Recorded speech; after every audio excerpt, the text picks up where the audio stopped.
வாழ்க்கையில் சிலர் இலக்கு அடையிறதுக்காக எந்த ஒரு விஷயத்தையுமே செய்யக்கூடியவங்களாக இருப்பாங்க.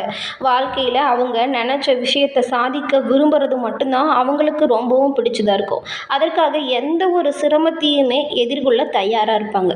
சவால்களை கண்டு அஞ்சாதவங்களாக கருதப்படும் இந்த கடக ராசி அன்பர்களுக்கு அடுத்த 15 நாட்களில் ஏற்படும் உங்களோட வாழ்க்கையின் கிரக நிலைகள் மூலம் உங்களுக்கு அமையும் சாதகமான பலன்கள் என்ன, பாதகமான பலன்கள் என்ன, என்ன செஞ்சால் அந்த பாதகமான பலனிலிருந்து நீங்க விடுபட முடியும் அப்படிங்கிறதுமே இந்த பதிவை பார்த்து தெரிஞ்சுக்க போறோம். இந்த கடகம் ராசி அப்படின்னு சொன்னாலே கடக ராசியோட அதிபதி சந்திர பகவான்.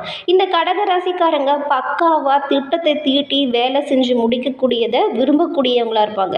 இந்த ராசிக்காரங்க கிட்ட இருக்கக்கூடிய தனிச்சிறப்பு என்ன அப்படின்னு பார்த்தா அவங்களோட வாழ்க்கையில நாம நினைக்கிறத சாதிக்கணும் அப்படிங்கிறத குறிக்கோளா கொண்டு கடின உழைக்கக்கூடியவங்களா இருப்பாங்க.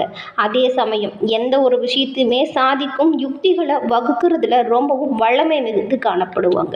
இந்த கடகம் ராசியில் உள்ள புனர் பூசம், பூசம், ஆயில்யம் இந்த 3 நட்சத்திரக்காரர்களுமே உங்களுடைய வாழ்க்கையில ஏற்படும் இன்னல்களை சமாளிக்கவும், மன தைரியம் அதிகரிக்கவும், காரிய தடை விலகவும் நீங்க தொடர்ந்து அம்மனை வழிபட்டு வருவதன் மூலம் உங்களோட வாழ்க்கையில நல்ல ஒரு முன்னேற்றத்தை உங்களால் கண்கூட காண முடியும். ஏன்னா உங்களோட ராசிக்குரிய கடவுளே அம்மன் தாங்க. வெள்ளி மற்றும் செவ்வாய்க்கிழமையில் அம்மன் வழிபாடு உங்களோட வாழ்க்கையில் மிகப்பெரிய தாக்கத்தை ஏற்படுத்தும். உங்களுக்கு அம்மன் பிடிக்கும் என்றாலும் இந்த வீடியோ பதிவின் கமெண்ட்டில் அம்மனுக்கு போற்றி என 3 முறை மறக்காமல் பதிவிடவும் செய்யுங்க. அந்த அன்னையின் அருளால் உங்களோட வாழ்க்கையில் நடக்கிறது எல்லாமே நல்லதாக நடக்கவும் நாங்கள் அன்னையிடம் பிரார்த்தனையும் உங்களுக்கு வாழ்த்துக்களையும் தெரிவிச்சுக்கிட்டு தொடர்ந்து இந்த மாதத்தின் கிரக நிலைகள் எப்படி அமைஞ்சிருக்கு, இந்த கிரகநிலை மாற்றங்கள் மூலம் உங்களோட வாழ்க்கையில ஏற்படும் பலன்கள் எப்படி கிடைக்க போகுது அப்படிங்கிறத பார்க்கலாம். கடகம் ராசியில் உள்ள புனர்பூசம் 4ஆம் பாதம் கொண்ட உங்களுக்கு இவங்க எப்போவுமே மற்றவங்களோட நலனில் அக்கறை கொண்டு செயல்பட்டு அவங்களோட வாழ்க்கையில் ஒரு நல்ல ஒரு வழிகாட்டியாக இருப்பாங்க. இவ்வளவு சிறப்பான குணம் படித்த உங்களுக்கு இந்த மாதம் ஒரு அதிர்ஷ்டமான மாதமாக அமைஞ்சிருக்குன்னு சொல்லலாம். குரு பகவான் மாதம் முழுவதுமே லாபஸ்தானத்தில் வக்கரம் அடைஞ்சிருந்தாலுமே 3ஆம் இடத்துல சஞ்சரிக்கும் கேது பகவான் நீங்கள் எடுக்கக்கூடிய அனைத்து முயற்சிகளையுமே உங்களுக்கு வெற்றியடையும் வாய்ப்பை பெற்றுக் கொடுக்க போகிறாங்க. மனதில் ஒரு புதிய நம்பிக்கையே உருவாகும். செயல்களில் ஒரு புதிய தெளிவு இருக்கும். எடுத்த வேலையை நீங்கள் முடித்து விடக்கூடிய அளவிற்கு வாய்ப்புகள் நல்லபடியாக உருவாகும். குடும்பத்தில் இருக்கிறவங்களோட ஆலோசனை உங்களுக்கு இந்த மாதத்தில் நல்ல ஒரு முன்னேற்றத்தை கொடுக்குங்க. உடன் பிறந்தவங்களுமே உங்களுக்கு ஒத்துழைப்பாக இருப்பாங்க. மாதத்தின் முதல் மற்றும் கடைசி வாரம் இருக்கு இல்லையா, அப்போ புதன் சாதகமாக உங்களுக்கு சஞ்சாரம் செஞ்சுருக்கிறதுனால ஒரு சிலருக்கு என்ன நடக்கும் அப்படின்னு பார்த்தா புதிய பொன்பொருள் சேர்க்கை, சொத்து சேர்க்கையுமே ஏற்படும். குடும்பத்தில் சுப காரியங்கள் நடப்பதற்கான வாய்ப்புகள் அமையும். புதிய வீட்டில் குடியேற முடியும். நேற்றைய கனவு நனவாகும் வாய்ப்பை பெறுவீங்க. பணவரவில் இருந்த பிரச்சனைகள் தீரும். கலைஞர்களுக்கும் வியாபாரிகளுக்கும் புதிய ஒப்பந்தங்கள் கைவந்து சேரும். தொழில் நல்லா முன்னேற்றம் காணப்படும்.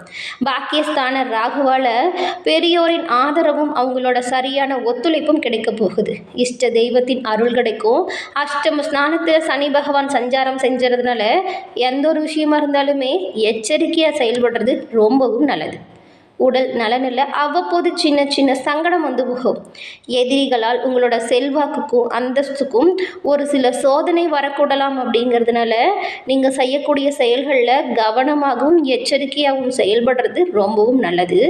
மனக்குழப்பம் இருந்துகிட்டே இருக்க மாதிரி இருக்கும். அதெல்லாம் பெரிய விஷயமா எடுத்துக்காதீங்க. நீங்கள் முன்னோக்கி செல்ல என்ன செய்யணுமோ அதற்கான யுக்திகளை வழிவகுத்தீங்கன்னா உங்களை யாராலையும் அடிச்சுக்கவே முடியாது. சப்தம ஸ்தானத்தில் சூரியன் சஞ்சாரம் உங்களோட ராசியை பார்க்கறதுனால எப்பொழுதுமே வேலையின் மீதான சிந்தனை மனதில் ஓடிக்கிட்டே இருக்குங்க. அதனால் உங்கள் மீதான அக்கறை உங்களுக்கு இல்லாமல் போகும். மாணவர்களுக்கு மாதத்தின் பிற்பகுதியில் படிப்பில் அக்கறை கூடி காணப்படும். குடும்பத்தில் பொறுத்த வரைக்கும் அனைவரின் ஒத்துழைப்பும் உங்களுக்கு சிறப்பாக இருக்கும். பொன்பொருள் சேர்க்கை ஏற்படும். தம்பதிக்குள்ளே இருந்த சண்டை சச்சரவுகள் நீங்கும். ஒற்றுமை அதிகரிக்கும். விவசாயிகளுக்கு விளைச்சலில் நல்ல ஒரு எதிர்பார்ப்பு உண்டாகும். அதிக அக்கறை எடுத்து நீங்கள் செய்யக்கூடிய வேலைகளில் உங்களுக்கு சாதகமான பலனை நீங்கள் பெற முடியும். அதன் பிறகு பூசம் நட்சத்திரக்காரர்களுக்கு மனது என்ன சொல்லுதோ அதுபடி வாழ்ந்து வரக்கூடியவங்க தான் இந்த பூச நட்சத்திரக்காரங்க. அவங்களுக்கு இந்த மாதத்தின் கிரக நிலைகளை பொறுத்த வரைக்கும் நட்சத்திரநாதன் அஷ்டம ஸ்தானத்தில் ஆட்சி பலத்தோட சஞ்சாரம் செய்கிறதுனால ஒவ்வொரு வேலையிலையுமே நீங்கள் கொஞ்சம் நிதானமாக செயல்படுறது நல்லதாக அமையுங்க. ஏன்னா சட்டத்திற்கும் நீதிக்கும் புறமான செயல் உங்களுக்கு சங்கடத்தை உண்டாக்கும் அப்படிங்கிறதுனால கவனமாக தாங்க நீங்கள் இருக்கணும். எதிரிகளை சின்ன சின்ன பிரச்சனைகளை சந்திக்கிற மாதிரியான சூழ்நிலை உண்டாகும். அது உங்களுடைய அந்தஸ்திற்கே கேள்விக்குரிய மாறும். இந்த நேரத்தில் மாதம் முழுவதுமே லாபாதிபதியான சுக்கிர பகவான் உங்களுக்கு சாதகமாக சஞ்சாரம் செய்கிறதுனால எதிர்பார்த்த வரவுல இருந்த பிரச்சனைகள் தீரும். குடும்பத்தில் ஒரு நிம்மதியான சூழ்நிலை உண்டாகும். இதுவரைக்கும் தொடர்ந்து வந்த பிரச்சனைகள் சூரியனை கண்ட பனி போல காணாமல் போயிடும். எல்லா பிரச்சனைகளுமே ஒன்றாக சேர்த்து எதிர்கொள்கிற மாதிரி தான் இருக்கும். தொழில் வியாபாரம் எல்லாமே வழக்கத்தை விட இந்த மாதம் நீங்கள் கொஞ்சம் கூடுதலாக அக்கறை எடுத்துக்கிட்டிங்கன்னா சிறப்பான பலனை நீங்கள் பெறுவீங்க. உங்கள் கூட வேலை செய்கிறவங்க கூட ஏற்படுகிற வாக்குவாதம் வீண் பிரச்சனைகளை எல்லாமே மேற்கொள்ளாமல் இருக்கிறது நல்லதாக இருக்கும். சப்தம ஸ்தானத்தில் சூரிய பகவான் சஞ்சாரம் உங்களோட வேலை பளுவை அதிகரிக்க செய்யும். ஒரு சிலருக்கெல்லாம் எதிர்பாராத இடமாற்றங்கள் ஏற்படலாம். உங்களோட வேலையின் காரணமாக அடிக்கடி நீங்கள் வெளியூர் போயிட்டு வர மாதிரியான நிலை ஒரு சிலருக்கு உண்டாகும். பல வகையிலுமே உங்களுக்கு அலைச்சல் அதிகரிக்கும். இந்த நேரத்தில் வெளிநாட்டு தொடர்புகளால் உங்களுக்கு ஆதாயம் உண்டாகும். அந்நியரால் உங்களுக்கு வெளிநாட்டு தொடர்பும் உண்டாகும். புதிய வீட்டில் குடியேறும் வாய்ப்பு இருக்கும். நேற்றைய கனவுகள் நனவாகும். மாணவர்கள் படிப்பு விஷயத்தில் அக்கறை செலுத்துங்க. விவசாயிகளுமே கவனமுடன் விவசாயத்தில் செயல்படுறது நல்லதாக இருக்கும். அதன் பிறகு ஆயில்யம் நட்சத்திரக்காரர்களுக்கு நிதானமாக செயல்பட்டால் நினைத்த அனைத்து காரியத்தையுமே உங்களால் சாதிச்சு கொள்ள முடியுங்க இந்த மாதம். ஏன்னா இந்த மாதத்தோட கிரக நிலைகளை பொறுத்த வரைக்கும் அனைத்து கிரக அமைப்புகளுமே உங்களுக்கு ஒரு முன்னேற்றம் தரும் வகையில் தான் அமைஞ்சிருக்கு. மாதத்தின் முதல் வாரத்திலையும் கடைசி வாரத்திலையும் புதன் பகவான் சாதகமாக உங்களுக்கு சஞ்சாரம் செய்கிறதுனால உங்களோட வேலை எளிதாக நடக்கக்கூடிய வாய்ப்பை நீங்கள் பெற போகிறீங்க. வர வேண்டிய பணம் தக்க சமயத்தில் கை வந்து சேரும். இடம் விற்கிறது வாங்கிறது போன்ற வேலை எல்லாமே லாபம் தரும் வகையில் அமையும். இதற்கு முன்னாடி இருந்த பிரச்சனைகளின் முடிவு உங்களுக்கு சாதகமாக அமையும். அது மட்டும் இல்லாமல் வெளியூர் பயணமுமே உங்களுக்கு லாபம் தரக்கூடும். மாதம் முழுவதுமே சுக்கிர பகவான் உங்களுக்கு சாதகமாக சஞ்சாரம் செய்கிறதுனால பொன்பொருள் சேர்க்கை அப்படிங்கிறது அதிகரித்து காணப்படும். தம்பதிக்குள்ளே இருந்த பிரச்சனை கூடிய விரைவில் முடிவிற்கு வந்துடும். ஒரு சிலருக்கு எல்லாமே புதிய வாகனம் வாங்கும் யோகம் இருக்கும். குடும்பத்தில் இருந்த நெருக்கடி குறையும். இருந்தாலுமே சப்தமஸ்தானத்தில் சூரியனும் அஷ்டமஸ்தானத்தில் சனி பகவானும் சஞ்சாரம் செஞ்சுருக்கிறதுனால எல்லா விஷயத்துலையுமே நீங்கள் கூடுதலாக கவனம் செலுத்துறது நல்லதாக இருக்கும். உடல் நிலையில் ஒரு நேரம் இருப்பது போல் மறுநேரம் இல்லாமல் போகும். இதுக்காக நீங்கள் கஷ்டப்பட தேவையில்லை. தொழில் விஷயத்தில் முழுமையாக கவனம் செலுத்துங்க. நேரத்திற்கு நேரம் சாப்பிட்றது, சரியான தூக்கம், இதில் எல்லாமே நீங்கள் சரியாக கடைபிடிச்சிங்கன்னா நல்லதாக இருக்கும். எந்த ஒரு விஷயமா இருந்தாலும் சரி பதற்றப்படாமல் செயல்படுறது நல்லது. இறை வழிபாடு இந்த மாதத்தில் உங்களுக்கு அதிகபட்சமான நன்மையை ஏற்படுத்தும் வகையில் அமையும்.